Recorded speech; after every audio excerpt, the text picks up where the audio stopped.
name is Jared. Thank you. Say mic test a couple times, Ryan. Mic test a couple times. Mic test. Mic test a couple times. Mic test. All right.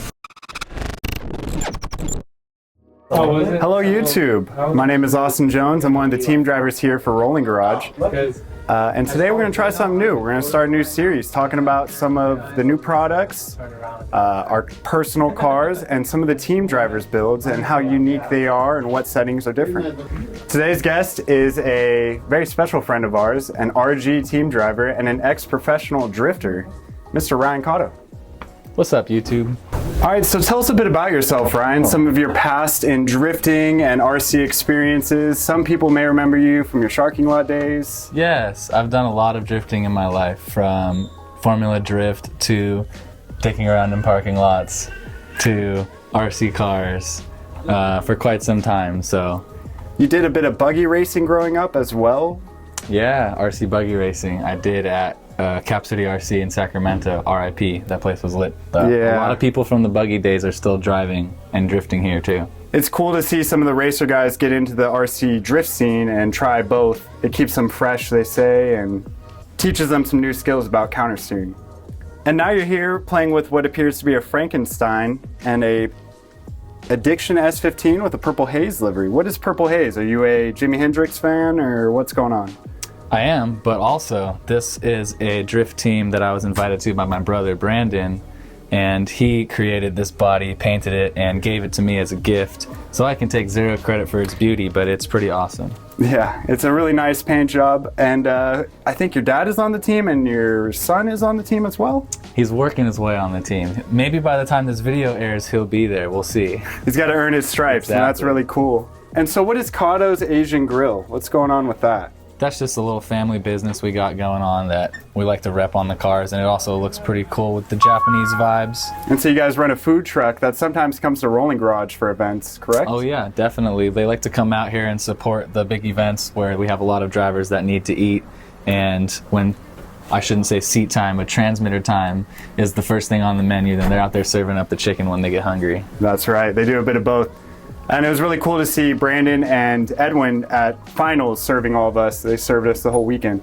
Oh yeah, I wasn't able to make it, unfortunately, but it does sound like it was pretty cool, and they were cooking up a storm. They were telling me they were super busy, so yeah, sounds like everyone was having a good time. It's cool that the family is into it, and it's not just you getting away from the family coming to the shop. Oh, definitely a good way to get together. If you have kids, or if you're looking for something to do with the family, this is a great way to hang out, work on the cars, drive together, experience something new, make friends. So if you're in the area, come out and check out Rolling Garage, because it's a little hidden gem. Yeah. You might find yourself staying here till 2 a.m. Where'd the time go? Yeah. All right, so let's check things out underneath the body. What's going on here? Yes. It appears to be a Yokomo platform, base platform. So this car was built mainly out of spare parts, and the deck is from a YD2S, the YD2S Plus actually. So it doesn't have a top deck, it just has these side rails to give it some rigidity, similar to like the RDX now. Interesting. And the battery, as you can see, is mounted up very high. The Gens Ace battery, by the way, which sponsors all of our team drivers. Very cool of them. Mounted very high, but it's still in the traditional spot. Is that correct? Right, exactly. So this may be the first thing you notice, because this is pretty uncommon with many other chassis where you'll see the battery down low or even underneath a motor or gearbox. Yeah, it seems to be more of a trend these days to move the battery back. So he's keeping it still in the center, but raising it. How much do you have there? It looks like 60 plus. The 70 millimeter standoffs on there, so it's somewhere around there with the little piece of carbon here. And that's a custom chassis you would cut up, correct? Yeah, just another parts bin, old deck. And that's kind of part of RC drifting. Yeah, there is fabricated parts, but if you really want something unique, it is doing it on your own. That's right. I like to call them novelty chassis, right? Like, this car wasn't necessarily built to win RC drifting competitions, although it was built to be able to jam and train with those cars. The idea behind this car was to give a more realistic look and feel to the drifting. So you have more of a feeling of weight shifting in the car and traction against the tires in all four corners. So you're getting away from the cookie cutter you traditionally saw driving style and having your own, essentially. Yeah, I mean, basically the ideology behind the chassis is not necessarily to have something that's competitive, but to have something that's just more fun to drive and brings enjoyment to see going around the track. Because we're all just doing our own version of fun, essentially. Exactly. So what do you have going on in the front? I see some cantilever suspension.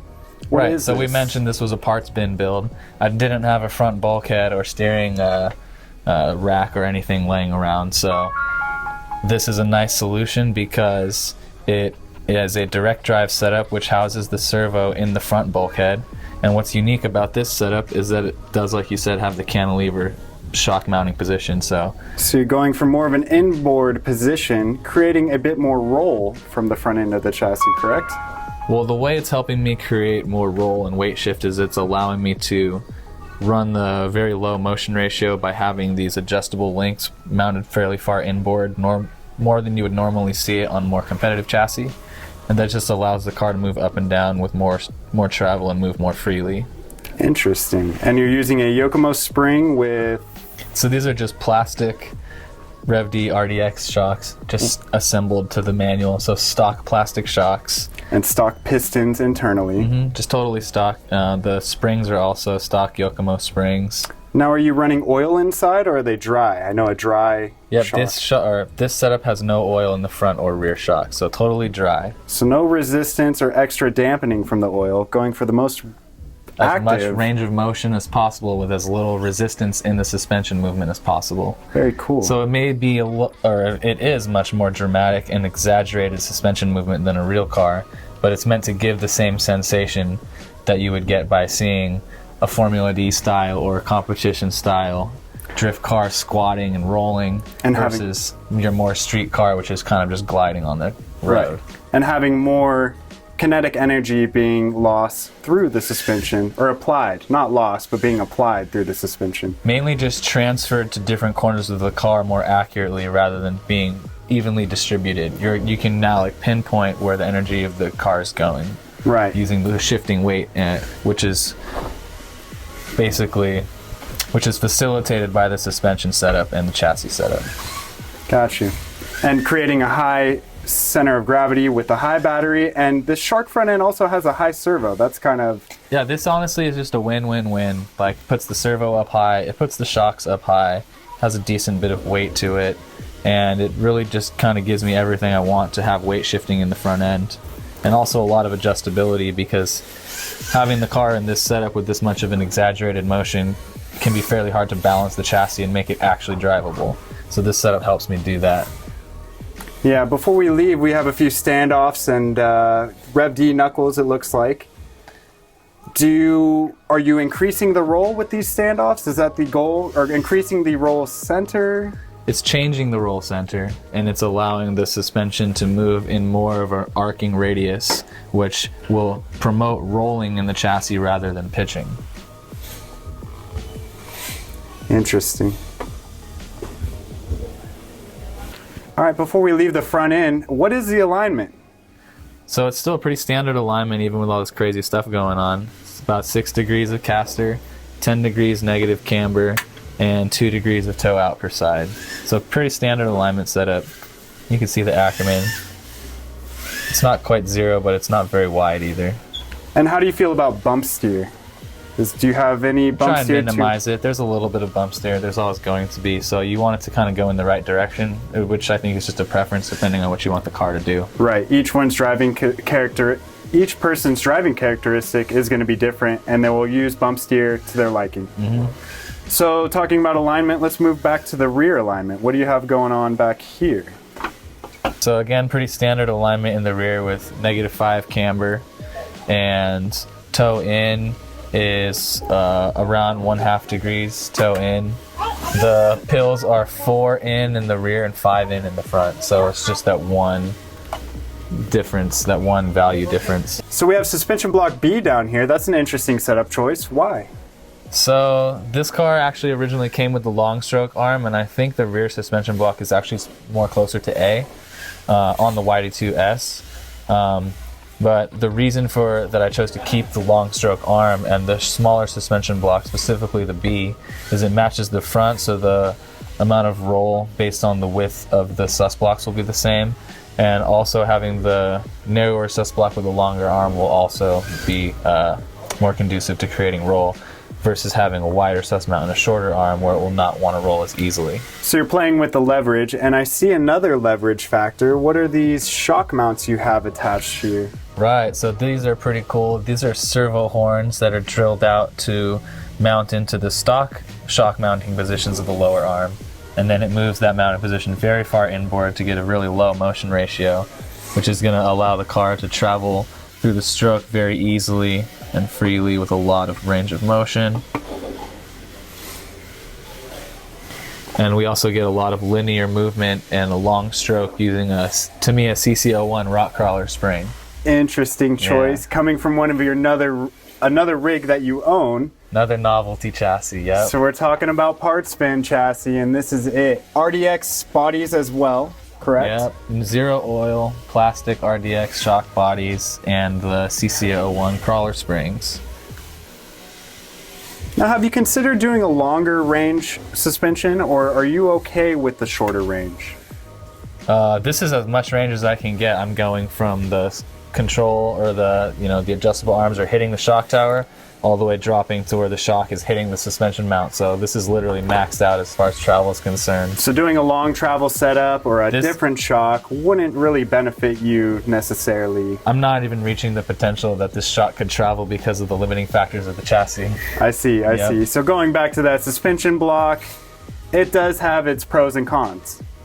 In this case, mainly pros. Yeah, I see the reasoning behind it, but I was just thinking about it. It's more the shock placement being so close with this offset. Right. It all kind of coincidentally works out well. You need that. If I had a wider sus mount, I wouldn't be able to get this motion ratio of the rear shock mounting position. So it all works out very well, kind of harmoniously. And so, what transmission do you have here? So again, another part's been grabbed. This is a YD2R gearbox from the rear motor YD2. So traditionally the motor would be on the back side of the suspension. About where the ESC is. Mount, okay. So this gearbox has been flipped around, 180'd, and it's had the top mounting point sanded off to put the motor directly on top, which is gonna obviously create some roll, create some pitching action with that weight kind of being able to tip. Being in that higher position similar to the battery. So all supporting mods with the high center of gravity. Correct. Lots of moving things upward is the trend. Well, it's a really cool car. I know some of the guys call this demon roll. Do you have a term for it? A coined word, anything? That's how I first heard of it from Mitch. He turned me onto this from another YouTube channel called Drift Mania Revelry, which is run by a dude named Mikasu. And he started these, as far as I know, started uploading videos of these chassis builds and cars doing very realistic suspension movements that were kind of exaggerated. Which D-Like has been in the simulation realm, but it's cool to see the Yokomos, some of these older proven chassis being put back to use for the same idea, realism. Exactly. Just goes to show you don't necessarily need a D-Like or an LTS chassis, because at the end of the day, it's all the same things. You're just putting weight in different places, making different angles of different arms, and that's all that the effect really is. So, roll center and physics, beautiful thing. Physics, exactly.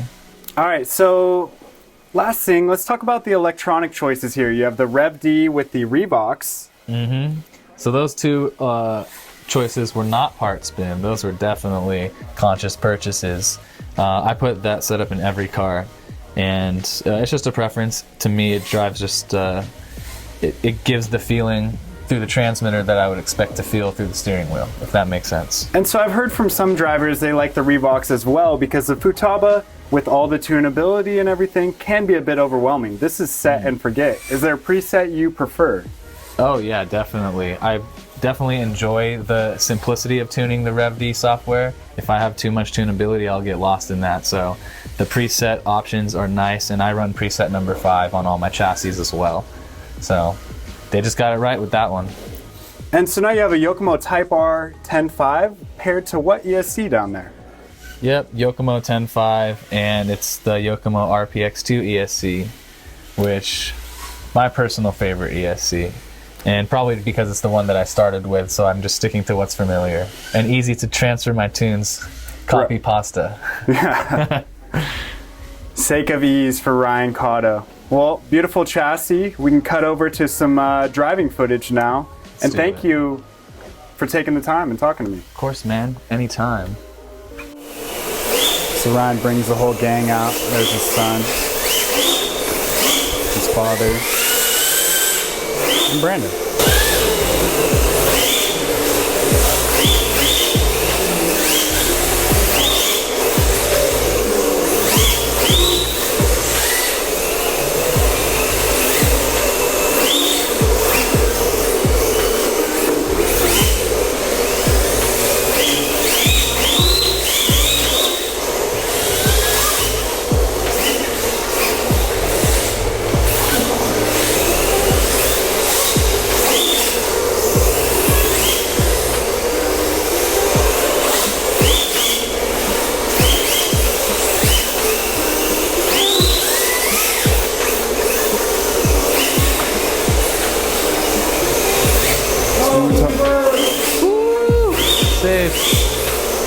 When you talk about roll, this is what we're talking about. Watching the outer wheels really squat down, inner wheel lift, forces being applied to the outer wheel for maximum grip and forward propulsion.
All right, before we wrap things up, we found a YD2S with a stock layout to show you some of the differences Ryan has going on with the Shark front end, the raised motor, raised battery.